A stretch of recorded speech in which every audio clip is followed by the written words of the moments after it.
ये चीज़ बहुत ज़्यादा फील हुई कि बाकी लोग बच्चों की प्ले डेट्स, बच्चों के दिन, बर्थडे सब कुछ सेलिब्रेट करते हैं, प्लान करते हैं। हम एक से एक थेरेपी प्लान कर रहे होते हैं, हम एक से एक इदारा ढूंढते हैं, हम एक से एक टेस्ट करा रहे होते हैं कि कोई चीज़ हमसे मिस ना हो जाए, कहीं चीज़ कोई किसी चीज़ में हमसे कोई लापरवाही ना हो जाए। और उस वक्त भी मुझे बहुत ज़्यादा गिल्ट था कि शायद मुझे साइलेंट सीजर्स का रूल आउट करवाते टाइम लग गया। खैर, मैं आपसे अब्दुल्ला का ऑटिज्म जर्नी शेयर करी थी और हम यहाँ तक पहुंचे थे कि हमने अब्दुल्ला की ईईजी क्यों करवाई। मॉमकास्ट एक सोशल प्लेटफॉर्म है जिसके जरिए से हम एक तरतीब दे रहे थे डॉक्यूमेंट्री ऑटिज्म के हवाले से। उसी में मैं 2 पेरेंट्स को इंटरव्यू करी थी और जब मैं उनसे बात करी थी तो उनसे बातों में मुझे अंदाजा हुआ कि उनके बच्चे को साइलेंट सीजर्स होते हैं। जब उन्होंने साइलेंट सीजर्स के सिम्टम्स बताए, जो मैं अपनी पहले वाली वीडियो में भी बता चुकी हूँ, कि बच्चे का जोन आउट हो जाना, सोचों में या खला में घूरने लग जाना, सोने के दौरान या सोने से बिल्कुल पहले जो बिस्तर पे लेटने का टाइम होता है उसमें उसकी पूरी बॉडी को या बॉडी की एक साइड को जर्क या झटका महसूस होना। इन्हीं अलामात पे जब मैंने गौर किया तो मुझे अंदाजा हुआ कि ये तो मेरे अब्दुल्ला के साथ भी हैं। मैंने उन्हीं से पूछा तो वही कपल, उन्होंने पहले की ईजी बड़े मारूफ एक अस्पताल से करवाई हुई थी जिससे वो मुतमईन नहीं थे। उसके बाद उन्होंने ईजी रिपीट करवाई थी नसीमा शाह, बहुत से लोग शायद आप में से जानते भी हों क्योंकि वो ज्यादातर ऑटिस्टिक बच्चों की ईजी कर रही होती है और घर आकर करती हैं। डॉक्टर रमन कुमार की टीम का वो हिस्सा है, उनसे उन्होंने घर पर करवाई थी। अब्दुल्ला चूंकि हॉस्पिटल सेटिंग के अंदर बहुत ज्यादा जाके परेशान हो जाते हैं, बहुत ज्यादा घबरा जाते हैं, ज्यादा अलर्ट हो जाते हैं, तो मुझे बहुत फिक्र थी कि सोएंगे कैसे। मैंने भी इस चीज को मद्देनजर रखते हुए नसीमा शाह को कॉल की, उनसे राब्ता किया और मैंने घर पर अब्दुल्ला की ईईजी करवाई। जब वो घर पर आई उन्होंने मुझे बताया कि आने से पहले हमने एक दफा डॉक्टर रमन कुमार को दिखाया था, उन्होंने नींद की दवा दी। उन्होंने कहा आने से 1 घंटा पहले एक तो उस दिन आपने पूरा दिन बच्चे को फिजिकली एक्टिव रखना है ताकि वो थक जाए, और दूसरा उनके आने से तकरीबन कोई 1 घंटा पहले हमने बच्चे को दवाई देनी थी ताकि वो डीप स्लीप में चला जाए। अब्दुल्ला को उस दिन हमने स्विमिंग करवाई, काफी ज्यादा वॉक करवाई, बिजी रहे, ये अपने थेरेपीज पे गए, स्कूल गए, तो ये बहुत ज्यादा थके हुए थे। उसके बाद हमने इनको तकरीबन 10 बजे के करीब वो दवाई दी और वो दवाई पीने के शायद 20 से 25 मिनट बाद ये सो गए।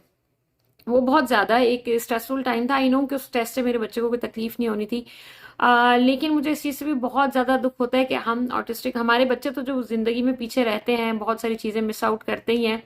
हम, मुझे लगता है बीइंग अ पेरेंट भी कर रहे होते हैं। जब सब लोग बैठकर घर में या रिश्तेदार आपस में बातें कर रहे होते हैं, अपना टाइम अच्छे से एंजॉय कर रहे होते हैं, घूमने के प्लान बनाते हैं, प्ले डेट्स बनाते हैं, हमारा सारा वो टाइम इसी फिक्र में गुजर जाता है कि आज अगर हम वहां 20 मिनट ज्यादा बैठ गए, आज अगर हमारा बच्चा 15 मिनट लेट सो गया तो ये कब सोएगा, कब उठेगा। रिश्तेदारों में बैठे हुए होते हैं, घर में मेहमानों में बैठे होते हैं, तो आपको ये फिक्र रहती है कि यार ये कुछ कर ना दे, अगर इसने कुछ कर दिया कोई और ना अपसेट हो जाए, हम ना अपसेट हो जाए। मुस्तकिल जो है ना वो 24/7 आप इसी सर्वेलेंस में रहते हैं।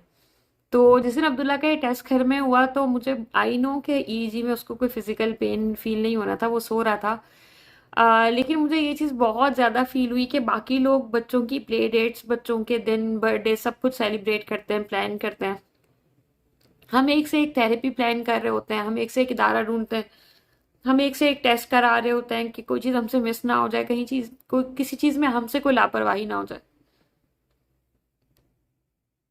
और उस वक्त भी मुझे बहुत ज्यादा गिल्ट था कि शायद मुझे साइलेंट सीजर्स का रूल आउट करवाते टाइम लग गया। खैर, जैसे ही वो ईजी स्टार्ट हुई तो हमें नसीमा शाह ने बताया कि शी कैन सी के कुछ डिस्टर्बेंसेस हैं। फिर उन्होंने खैर रिपोर्ट हमसे शेयर की तकरीबन 2 दिन बाद। वो बड़ी डिटेल्ड रिपोर्ट थी और उसके साथ वो मॉर्फोलॉजी भी शेयर करते हैं। फिर हमने दोबारा डॉक्टर रमन कुमार से ही अपॉइंटमेंट लिया। शिफाम में मैं उनको दिखाती हूँ क्योंकि सीआर्ट्स में बहुत रश होता है और लियाकत नेशनल का मसला ये कि चूंकि वो हॉस्पिटल सेटिंग है, अब्दुल्ला अनकंफर्टेबल हो जाते हैं, तो हम उनको शिफाम में दिखाते हैं। शिफाम का नंबर मैंने इससे पहले वाली वीडियो में शेयर भी किया हुआ था।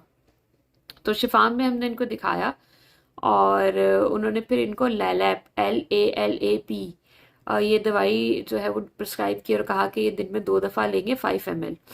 तो ये ट्वाइस अ डे ले रहे हैं और जब से इन्होंने दवाई लेना शुरू किया तो इनके कंप्लाइंस में, बिहेवियर में बहुत ज्यादा फर्क आया है। और जब मैंने डॉक्टर रमन कुमार से पूछा भी था कि इस दवाई से उसको क्या फर्क पड़ेगा, क्योंकि मैं नहीं चाह रही थी कि मैं उसको कोई ऐसी मेडिसिन दूं जिससे ये स्लो हो जाए, बहुत ज्यादा सोता रहे, तो उन्होंने कहा कि नहीं, आप भी मेडिसिन देंगे, आपको खुद अंदाजा होगा कि इसका थेरेपी की तरफ कंप्लाइंस जो है ना बेहतर हो जाएगा। ट्रीट तो उसको थेरेपी ही करेगी, मेडिसिन से ऑटिज्म को ट्रीट नहीं किया जा सकता, लेकिन कंप्लाइंस है, जो बिहेवियर मैनेजमेंट है, वो बेहतर हो जाती है। अब्दुल्ला ने जब लैलैप ली तो शुरू के 3 दिन वॉज टेरेबल। उसको दवाई लेके नौजिया होता था, मोशन बहुत ज्यादा हो रहे थे, वॉमिटिंग हो रही थी, तो I was really really concern. और मुझे ये भी लग रहा था कि शायद इट्स अ रॉन्ग डिसीजन कि मैं उसको दवाई दे रही हूँ, लेकिन माशाल्लाह विद इन 3 to 4 days वो उससे सेटल डाउन हो गए। हाँ, ये चीज़ बहुत ज़्यादा अहमियत रखती है कि जब आप उसको दवाई दें तो बेहतर ये है, ये चीज़ें आपको डॉक्टर नहीं बता रहे होते, एक्सपीरियंस से आती हैं, इर्द गिर्द के लोगों से पूछ कर आती हैं, कि जब आप उनको लैलैप अगर कोई दे रहा है अपने बच्चे को और उसको लग रहा है कि उससे सेटल डाउन नहीं हो रहा, तो बहुत ज़्यादा इंपॉर्टेंट ये है कि आप उनको खाने के साथ या खाने के बाद दें। खाली पेट देंगे तो नौजिया और ज़्यादा होगा। तो अभी अब्दुल्ला जो है वो लैलैप पर हैं और उनको साइलेंट सीजर्स होते हैं। ऑब्वियसली ईईजी 6 महीने बाद, साल बाद रिपीट कराने की कोई भी ज़रूरत नहीं होती। जब तक आपको न्यूरोलॉजिस्ट नहीं बोले आप बिला वजह ईईजी रिपीट नहीं करवाएं। और हमने घर में करवाई थी। मुझे बहुत से लोग कहते हैं आप टेस्ट से सेटिस्फाइड हैं या रिजल्ट से सेटिस्फाइड हैं। मैं बिल्कुल सेटिस्फाइड फील करती हूँ। अगर आपने से किसी को उनका कॉन्टैक्ट नंबर चाहिए मैं वो भी शेयर कर सकती हूँ। हम सबका जर्नी अलग अलग है, हम सबके बच्चों में डिफरेंट सिम्टम्स हैं, लेकिन ये बात हमेशा याद रखें कि हम सब एक दूसरे को सपोर्ट दे सकते हैं। ऐसी कोई बात, ऐसा कोई कमेंट, ऐसी कोई चीज़ नहीं बोलें जिससे कोई और शख्स जो है वो हर्ट हो। और अगर आप किसी की मदद कर सकते हैं, किसी को अच्छा मशवरा दे सकते हैं तो ज़रूर दें। मुझे बड़ी अगेन मैं आप लोगों से बहुत ज़्यादा माजरत करती हूँ हर वीडियो में कि मैं इनबॉक्स को रिप्लाई नहीं कर पाती, लेकिन मैं कोशिश करती हूँ कि जो मेजर कंसर्न्स हैं मैं उनको ज़रूर ज़रूर ज़रूर एड्रेस करके आपको उसका जवाब दूँ। अगर कोई रेफरल दे सकती हूँ तो रेफरल ज़रूर दूँ, ताकि आपकी कोई मदद हो सके। क्योंकि मुझे अंदाज़ा है कि ऑटिज़म में टाइम बहुत मैटर करता है। 7 साल की उम्र तक बहुत ज़्यादा ये गोल्डन टाइम पीरियड है। अल्लाह ना करे अगर हम इस टाइम में अपने बच्चों को नहीं ट्रीट कर पाते तो आगे जाके ज़िंदगी और ज़्यादा मुश्किल हो जाती है।